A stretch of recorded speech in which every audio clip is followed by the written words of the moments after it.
In Japan, there's a structure to how things work. Generations after the birth of My Hero Academia's glowing baby, there are institutions for those who have these amazing abilities known as quirks, where one can hone their skills and become a hero, a prized member of society who gets to use their power to take down bad guys and ultimately gets to have their own agency with a big fancy building and sidekicks to go along with it. The schools these heroes go to have some of the most prestigious teachers and curriculums that you could hope for, but to a free spirit, all of that could feel like a shackle. Sometimes when someone feels as if they've been placed in a cage, all they dream of is freedom. But what if the freedom they find becomes another cage? Well, in Rumi Usagiyama's case, that's exactly what happened. You may recognize Rumi as the hero known as Mirko. That's who she becomes. But who was she leading up to her big episode in My Hero Academia Season 6? Let's explore Mirko's backstory to explain how she got here and hopefully where her story goes next. But to do that, while I spoke of cages and breaking free of them to find true freedom, for Mirko, or Rumi, the opposite was true. In My Hero Academia Season 4, we were introduced to Kai Chisaki, otherwise known as the villain Overhaul.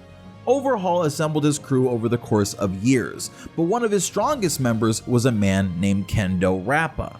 As fast and strong as Kendo Rappa was due to his quirk, which allows him to spin his arms very rapidly, Overhaul still completely outclasses the would-be Yakuza member with a one-hit kill shot, before quickly restructuring Kendo to save his life, but showing him exactly who the boss is. This event though happened in a very particular place, a secret underground fighting arena known as the Underground Masquerade, where hordes of people would assemble with all sorts of masks on their face, and with their drinks in their hand and neon lights bathing the room in futuristic glows, they watched as two quirk users did battle in the middle of a steel cage. And of course, while Kendo Rappa was a longtime participant in these battles, there's another who would join in on these illegal battles, and that would be the main character of this story, at least that we're telling at this moment, Rumi Usagiyama. You see, at the time that these battles were taking place, Mirko was still a high schooler on a trip away from her school in Hiroshima, along with two of her fellow classmates, one who had a shark girl quirk and another who, of course, being friends of Rumi the rabbit, had a turtle quirk, so shout out to Turtle Quirk. While on this trip with her friends who incidentally meet Fat Gum for the first time out in the streets next to a food stand, Rumi smells something amazing and she says it's her favorite thing of all time: battle. So she brushes off her friends and rushes towards a location that she can smell blood and sweat coming from. Quickly finding the location held within an inconspicuous parking lot, she prepares to enter with a mischievous smile on her face, but was she prepared for what she would find inside? Because unbeknownst to Mirko, there's actually a whole villain operation behind this secret battle arena that one of our main characters is actually there to stop, since they're importing and testing all of this illegal quirk enhancing trigger. But if you want the full breakdown of the situation, you can go watch a video from the homie Dan Explains, who's another My Hero YouTuber who does a great job at explaining things, and Vigilantes, where this story is from, is really his main thing over there, right? So go show him some love. Regardless, Mirko, not knowing what's actually going on, quickly darts into the arena, jumping over people's heads and even stealing a mask for herself, all while in her school's uniform still. Not sure what the logic behind that is. She dons the title of the Tiger Bunny and hops into the stage to take on all challengers. Confusion comes from the stands though about whether she's more tiger than bunny, but she corrects them, telling them if anything she's really more of a tigerish bunny. But that's when some people in the stands start to recognize her. You see, this isn't the first time that Rumi has done this, and actually she's done this so much in her hometown that she's been given the nickname Usako the Fight Crasher. But during these times she was also known as the legendary schoolgirl hooligan Bunny-Eared Usako, meaning even back then she was a little intense and battle hungry, so much so that she was even arrested by the police and expelled from her last school for doing so, showing that Rumi has never really followed the straight and narrow path for being a hero, but it's that unconventional nature of her path that makes her so excellent in the future. Two fighters in the ring are interrupted by Rumi's outbursts, and they try lecturing her on proper etiquette despite the fact that they're taking place in illegal death matches. And Rumi easily handles both of them with a jumping split kick that knocks both of the fighters out at once. And as Rumi shouts to everyone in the audience that she'll take them all on, well, you know, there goes the chaos, right? Because people from the stands start excitingly hopping into the ring to take on the bunny girl in droves. And we see her just beating down and kicking off potential combatants as they climb the side of the large steel cage, with the lights of the arena still blaring down on the center of the stage and the announcer going crazy. And with the newfound battle royale between everyone in the venue truly going wild, Rumi is in the middle of it all, kicking and dodging through everyone's attacks with a smile on her face, like this is the time of her life. The heat of the battle is where Rumi Usagiyama finds her home, so whether she's presented with 100 opponents or with just 5 powerful high-end Nomu, she never counts herself out and she's ready to fight to the last no matter what it takes. And that's part of why we love this character so much. But this is where that dark villainous understory that we were talking about a little earlier begins to come into play again. You see, during this amazing battle royale, there are cameras watching the whole thing. Cameras that are linked directly to All For One himself. You see, this is All For One's fighting pit, and instead of outright abandoning it as he planned on, he's decided to just steal as many quirks as he possibly can from this arena. But the crazy thing is he doesn't even need to make an appearance to do that because of Kurogiri.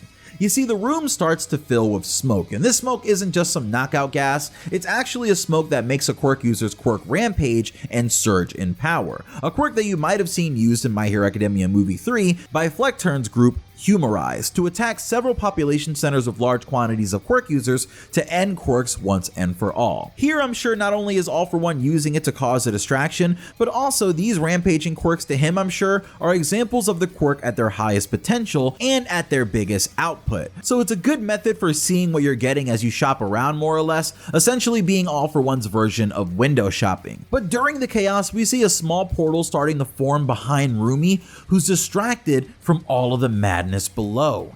And as a dark shadowed hand reaches from within it, attempting to make contact with Mirko's back, we know that the hand of course belongs to All For One. Knuckle Duster, one of the main characters from Vigilantes, notices the hand reaching for Mirko and saves her from getting her quirk stolen, but I could only imagine how the story of My Hero Academia would have been changed if this would have happened. Like All For One would be a bunny. That changes everything. Now Mirko teams up with Rappa and Knuckle Duster, but very reluctantly. Knuckle Duster tells her that he'll square everything away with her school since he's officially a hero named O'Clock, but she agrees to help under the condition that he doesn't mention it to her school at all.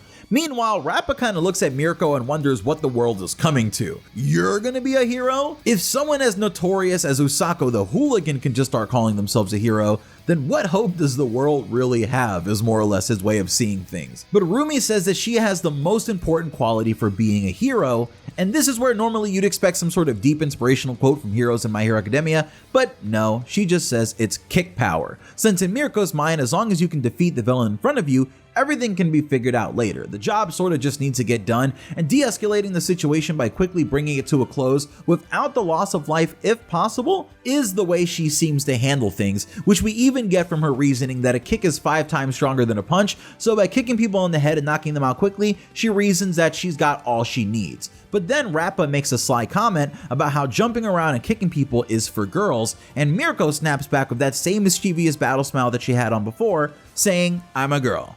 Got a problem with that?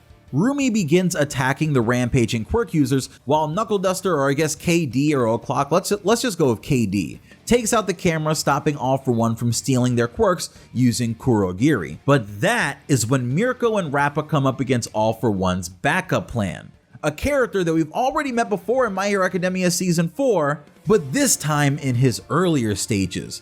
And that of course would be Hood, the High End Nomu, who shows up to the arena wearing a hoodie, using his well-known ability to stretch and extend his muscles and limbs while healing through the damage. So effectively, Mirko and the others are fighting a more humanoid form of Hood the High End Nomu from My Hero Academia Season 4's battle against Endeavor. Rumi is sent flying back with an extended leg kick by this freak, and as O'Clock steps into battle, All For One is infuriated that he can't watch and can't wipe the battlefield by stepping in because it might attract All Might's attention. But as O'Clock goes one-on-one with the pre-high end, his plan finally kicks into effect, and as Hood is distracted, Rumi comes darting out of the arena and runs over to the cops as fast as she can, telling them that it's time to call you-know-who, the #1 hero, All Might, to the scene. And in this scene, she very much takes advantage of that amazing rabbit speed and athleticism that we saw on display in the first and second episode of the season,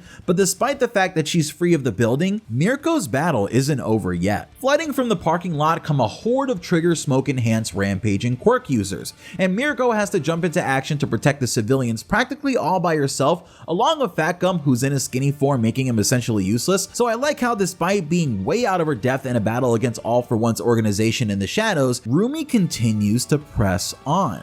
And that's when All Might finally arrives and quickly handles all of those villains, since this is of course Prime All Might after all. But inside, the battle with Hood still rages on. And sadly, KD and Rappa seem to be at the end of their wits.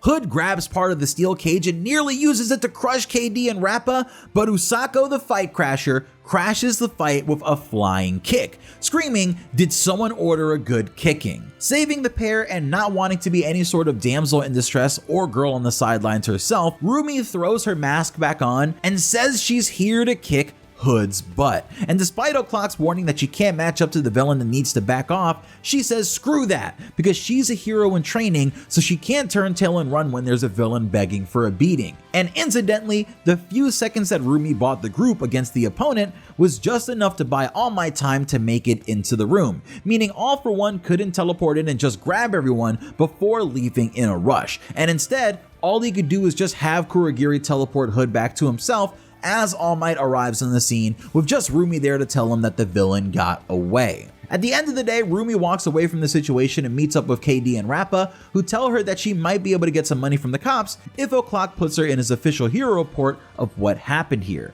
But she says to hell with that, because she'll just be making her own money when she becomes a full-blown hero soon. As she starts to undo her mask, Rumi asks Rappa what he thinks about her becoming a hero and what he'll do, and he says that being him is the only way that he knows how to live. Now from that, Mirko kinda gets that he's gonna be a villain, and to us, we ultimately know where Rappa's story goes in My Hero Academia, but in this story, that's where Mirko takes her leave, smiling with the sun shining on her as her hair blows in the wind, finally showing Rappa and O'Clock her face as she tells Rappa that when she's a hero, despite the fact that he's a villain, she'll always remember to save her less deadly kicks for guys like him. And I'm sure that's because on some level, Mirko understands that there are some people out there who aren't necessarily bad people, they just like to fight or do certain things that are outlawed. But she can find peace with these people. And that shows how, despite what a lot of people believe, Mirko isn't just all about killing the villain and taking them out, something that a lot of people have taken away from Mirko's appearance in My Hero Academia team-up mission, where she meets Deku and Bakugo. Now, if you want me to cover the story of that interesting meeting, get this video to 1200 likes and I'll be sure to cover it. But for now, this is the backstory of Rumi Usagiyama, otherwise known as number 5 rabbit hero Mirko, and she's a hero that is very much unlike a lot of her peers. She has a very hot-blooded nature, a lot of similarities to Bakugo, but in this backstory, we see that she's also able to empathize with villains on a certain level, very much like Deku. And her being so explosive and loud like Bakugo, but also being bunny-themed and empathetic and unwavering like Deku, really makes Mirko a great hero to have around our two main characters. And I do wish that we did get to see more of her with these two before the final arc of My Hero Academia in the manga, but in this season, just expect Mirko to go absolutely all out, or maybe you're watching this after the release of Season 6 Episode 2, and you already know what I mean. Regardless, worry not, the bunny hero will bounce back once again and grace us with more amazing battles. After all, that is her favorite thing.